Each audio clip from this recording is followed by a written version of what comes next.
Spooky season is right around the corner, and while the time has come for you to pick up your favorite pumpkin spice latte at your nearest Starbucks, it is also the time for us to take a look at what are the most undervalued companies on the market right now. It is why in this video you'll find 3 of the best stocks that you can buy right now in October of 2025. First up on my list is one company that is well known by most travelers, which is Airbnb with the ticker ABNB. As being the world's largest online platform when it comes to short-term and long-term homestaying, Airbnb has been able to revolutionize the way that we travel. By creating an excellent alternative to the classical hotels, Airbnb is offering the possibility to its users to rent out different places such as a cabin or an apartment anywhere in the world. And the beauty of it is that it can be for a short vacation or a longer stay. The great thing about the Airbnb business model is the fact that just like for Uber, they don't directly hold any type of infrastructure or properties under their name, but instead they'll be the intermediary between the hosts that are looking to make some extra money and the guests that are looking for a place to stay. The pros of this method for the guests is the fact that Airbnb tends to be quite cheaper for longer stays and for bigger group of people, and at the same time this option could be quite lucrative for the hosts. In 2024, by operating in more than 220 countries with over 5 million hosts worldwide, there were over 491 million bookings that were made, which represent an increase of 9.5% year over year. But what makes this business pretty attractive for the investors from an investor point of view is the fact that despite this company being slightly down valuation-wise since the beginning of the year, this company currently has a pretty attractive price-to-earnings ratio of about 30 right now, with some super low level of debt compared to their total equity. Financially, this company is also pretty strong, where we've seen that in their latest earnings report, they've been able to grow their total gross booking value to about $23.5 billion for the second quarter of 2025, which has also helped them to increase by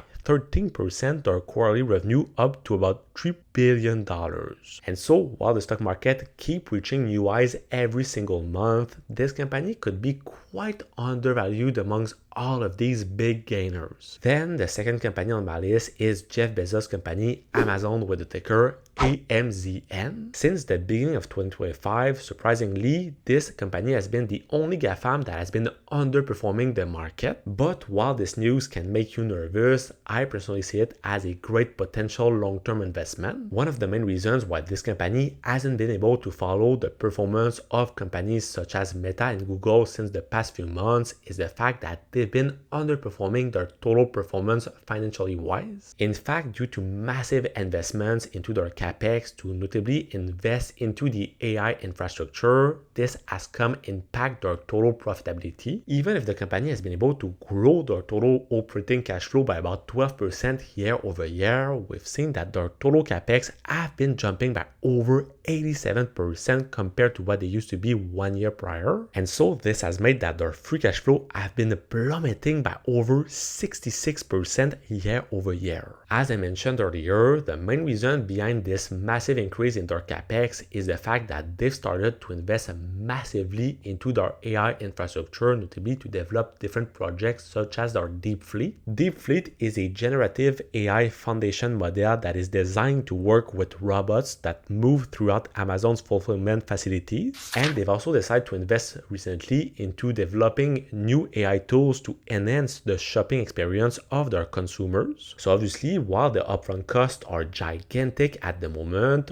once those investments will be done, there will be a potential huge payout for the investors in this company. Nevertheless, throughout the same time, the company continued to grow quite quickly, where we've seen an increase of 13% year over year in their total net sales, which have reached over $167 billion for the past quarter only, while their total net income on its part have been growing up to $18 billion, representing an increase of 35% year over year. And so Amazon, as for Google, remains one of my favorite companies in my entire portfolio because it has a well-diversified business model, notably with their cloud computing platform AWS, their online retail platform, and their Amazon Prime. Plus, this company remains pretty interesting for the investors, knowing that it has its lowest P/E ratios of those past 10 years and that it is also quite lower in terms of their P/E ratio compared to some of their big competitors such as Walmart. Add to this, they also have a great price to sales ratio at the moment of slightly more than 3, with a great control of their total level of debt compared to their total equity, which is, in my opinion, pretty surprising knowing the amount of investments that they've been doing lately. Now, the third and last company on my list is the business Micron Technology with the ticker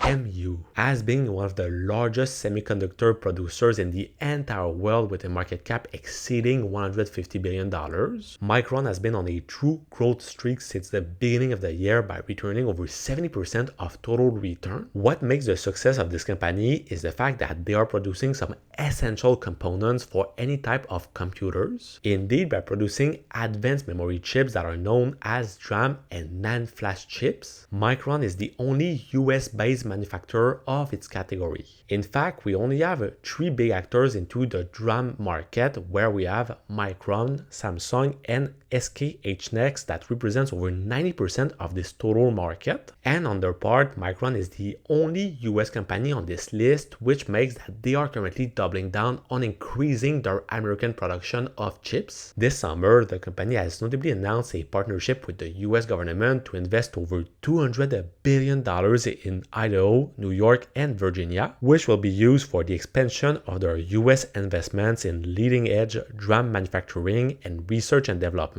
This news is extremely positive for the investors because it won't only create over 90,000 new jobs, but it will also help them to massively increase their total production. Plus, with the AI boom that we've recently seen, this company has also been able to massively outperform the analyst expectations when it comes to their latest earnings report for their quarterly earnings per share and their quarterly revenue. In fact, year over year, their total quarterly revenue increased by a massive 46%, reaching $11.3 billion, while on their side, their net income rose by over 260% up to $3.2 billion.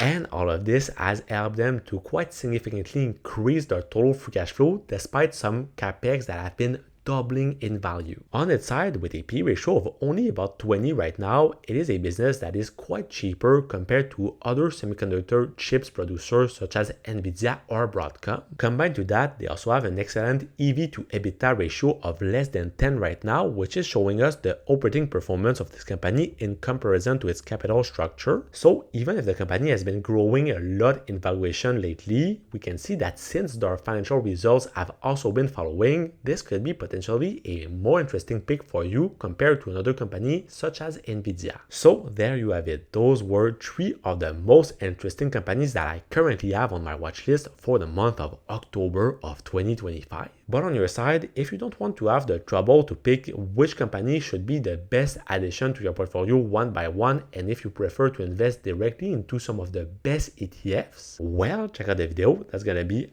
right over here, and I will see you soon. Peace.